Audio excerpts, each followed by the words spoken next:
Goosebumps is rated Y7 because it may be too spooky for kids under 7. Okay, folks, let's try this again. Take two. So, here we are about to talk about rewriting the curse Return of the Mummy. Return of the Mummy. So, Return of the Mummy. How can it be rewritten?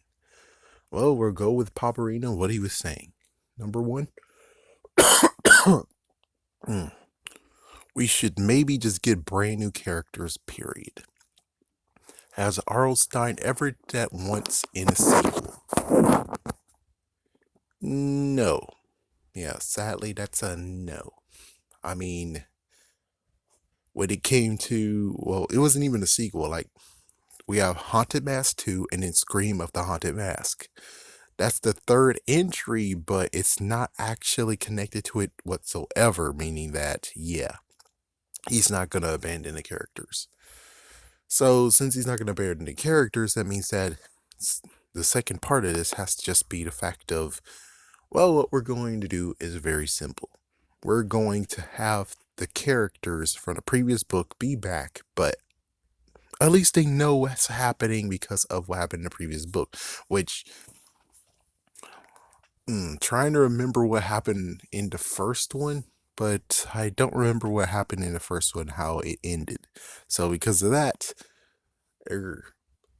but at least we do remember like some of the things, like for instance, oh my gosh, oh freaking damn it, mummies are alive, and we had a friend who backstabbed and the friend got freaking taken out. I think that's basically what we should get, is just those two things, and the summoner was something. So basically the summoner should have actually have not even been given back.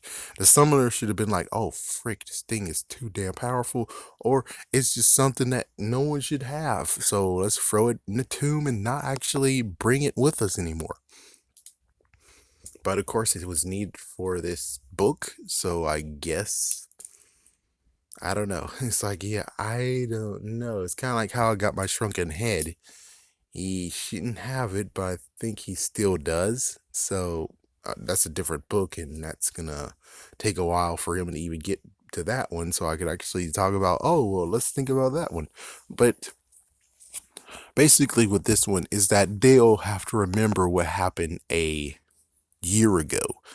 And with Monster Blood 2, because he was making a comparison with them both, Monster Blood 2, they remember what happened in the first one. Excuse me. But did they actually make a decision of not doing something stupid? No. So I guess what will happen here is that you should allow Gabe to actually be smarter, allow Uncle Ben to be smarter. As for Sorry, considering that she's competitive and stuff, maybe she's the skeptic here. It's like, yeah, maybe she's the skeptic, maybe she's the foolish one. Or you can have like, there's a brand new excavation team, and you have Dr. Fielding, who is the newest character here. And Dr. Fielding is one, just like what Pavarina said. It's like, yeah, allow Dr. Fielding being the one who's like, that superstition doesn't mean anything. Yeah, so basically switch roles. Let's see. Well, basically that means that Gabe and well, at least Gabe will be a background character. He won't actually truly be a hero. He'll just be in the background. Let's see, anything else? It's either that, or the best idea ever would be that you'll have Dr. Fielding, but you also have, of course, insert her name down below, which I just call her Nia.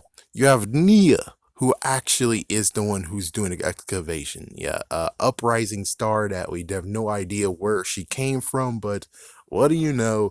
She actually is there, and she's actually one of the excavators too. And I guess technically you could actually roll that in to make Gabe be a part of this book, because she is an archaeologist. In quotations, archaeologist. So since she's an archaeologist, he's actually just hovering around her, and Sorry is like, oh great, and she's actually with Gabe, make sure that he doesn't get into trouble just because he is going goo goo eyes over Nia. Yeah, and then the big reveal of dun dun dun. It's like, oh, what the frick? Yeah, it's like, yes, that actually helps solves everything. That really does. That helps solves everything in this whole entire book. Is just doing that type of thing. Could they have actually have just had brand new characters? Period. Again, that's not how R.L. Stein rolls. He wants to have the same characters again, but he could have actually had lots of them. Very, very.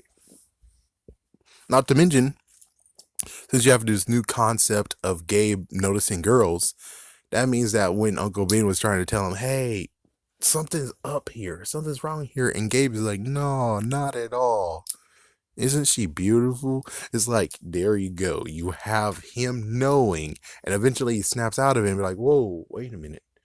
Yeah, I remember what happened 1 year ago, and this actually seems like one of these incidents again. And then he backs away, and he's like, oh, what's wrong? Yeah, it's like, oh, well, fine. If you're gonna do that, then at least give me my summoner. And it's like, oh, frig. It's like, there you go. It's like, it's getting good. It's getting very good. Where it's like, oh, great. Oh my gosh, she. Oh, frick, she. Yeah, that's about all that's good. As for the scarab part, I guess that would be a good idea. That would be a good addition to the book because if they're in the archaeological dig and they actually are living kind of near each other or living by each other with a tent, it'll be kind of cool of where he tries to actually go to her at night and he can't find her. He's like, where in the world is she? And maybe she hides the fact that she has the pendant too, and he sees that the pendant has a scarab in it, and then there might be some circumstances of where he looks at the she hides the pendant on her. It's like she's wearing it, but it's not hidden. She's not going to show the pendant. But when it's revealed that she has the pendant and no scarabs in there, which I think that should be Sari's job. I think that should be Sari's job. I mean, Gabe's the one who sees that, oh, she does have a scarab pendant. Yeah, but he tells Sari, but it's like, yeah, well, I don't think she's wearing it or anything. And then Sari's like, hmm.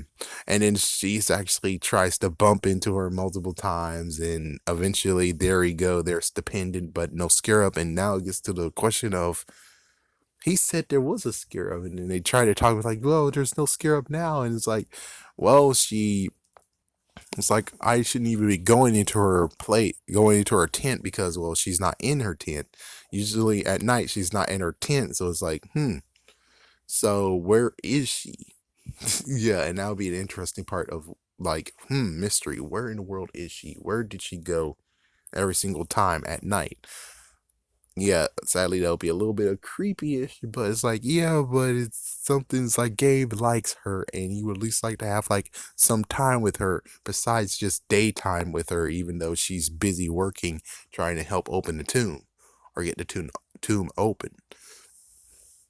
I think this would actually have been a better story. The only messed up part is how creepy would it be when it comes to this? Which, of course, he's not going to get too creepy. I mean, come on. You think Gabe is going to go over there and sniff her clothes? Oh my gosh. No, no, no, no. Oh man. But that's about it. Or it just could be nah, I don't like to have the whole she's a reporter. Yeah, it's like there's too many there's too many holes when it comes to her being a reporter because if she's a reporter, then where's her pass? Where's her press pass for this? It's like, yeah, and plus in the book, it's like, well, if there was police and stuff around it, then you would figure that they would ask for a press pass. So that's kind of a sad look over where it's like, yeah, she wasn't a reporter, but yet she was able to get in without her press pass. That's something that really is not good. Yeah, it's like, man, those police suck at their job. But if they went with this type of story, I'm pretty sure it actually would have been good.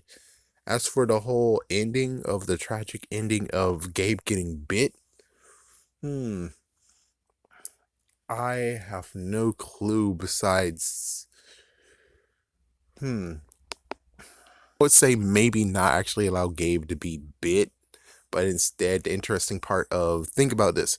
How in the world was she able to get into the pendant? How the scarab was able to get into the pendant in the first place? How was she able to get into the pendant and get out of the pendant? The idea would be very simple of where it's like the scarab pendant he has. Oh, it turns out that somehow she was able to figure out how to get that scarab that was in his pendant out of the pendant. So that means that now she has a new home in that freaking pendant. So that's the twist. It's the twist is he's like, well, it's time for me to go home. And she's like, well, why exactly? It's like, yeah, I kind of noticed your pendant kind of was empty last night. It's like, yeah, your pendant in the morning.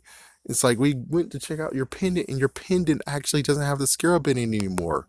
It's like, oh, you're ridiculous. Here it is now. Here's the scarab. And it's like, yeah.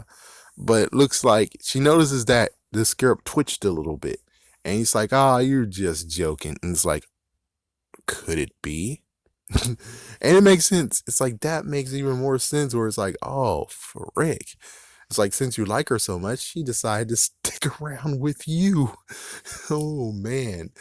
Oh man. And because if they want to do a third one, which I doubt they want to do a third one, but just in case they do want to do a third one, the good news is that, well, there's a mummy in the museum. It could be a cousin, could just be facts that there's mummies in the museum. And well, since he doesn't care about the pendant, or he's going to put the pendant in a safe place, that means she could easily come in and out as she pleased, because that would actually make a good one.